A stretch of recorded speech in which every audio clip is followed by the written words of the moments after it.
বয়স সবে 17, অথচ এই বয়সেই তারকা খ্যাতি জুটে গেছে লামিনে ইয়ামালের নামের সঙ্গে। বার্সেলোনা ও স্পেনের হয়ে এরই মধ্যে নিজেকে বিশেষ হিসেবে ফুটবল প্রেমীদের কাছে চিনিয়েছেন ইয়ামাল।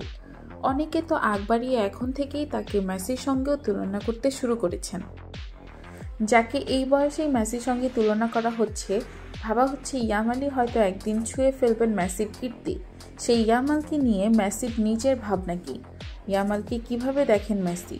সম্প্রতি এমন প্রশ্নের মুখে পড়তে হয়েছে মেসিকে, যার উত্তরে ইয়ামালকেই ফুটবলের ভবিষ্যৎ হিসেবে মত দিয়েছেন রেকর্ড 8 বারের ব্যালন ডিওর জয়ী।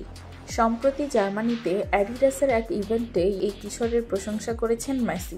গসপেল গিটারিস্ট গুকে ওইউ আর্জেন্টাইন মহাতারকার কাছে জানতে চান কার মধ্যে তিনি নিজের ছায়া দেখেন, যার জবাবে মেসি বলেন, তরুণ ফুটবলারদের দারুণ একটি প্রজন্ম উঠে এসেছে, যাদের সামনে অনেক বছর পড়ে আছে।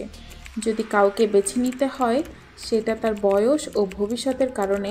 আমি শুনেছি অনেকেই লামিনে ইয়ামালকে বেছে নিয়েছে, কোনো সন্দেহ নেই, আমিও তাই নেব, আমি একমত।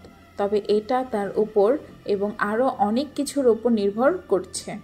শুধু ইয়ামালই নয়, বার্সেলোনার প্রতিও নিজের ভালোবাসা প্রকাশ করেছেন মেসি। আমি বার্সাকে লা লিগা, কোপা দেল রে, এমনকি চ্যাম্পিয়ন্স লিগও আবার জিততে দেখতে চাই।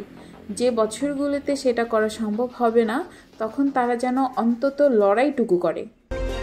সোনিয়া আক্তার, দৈনিক বৈষম্যমুক্ত।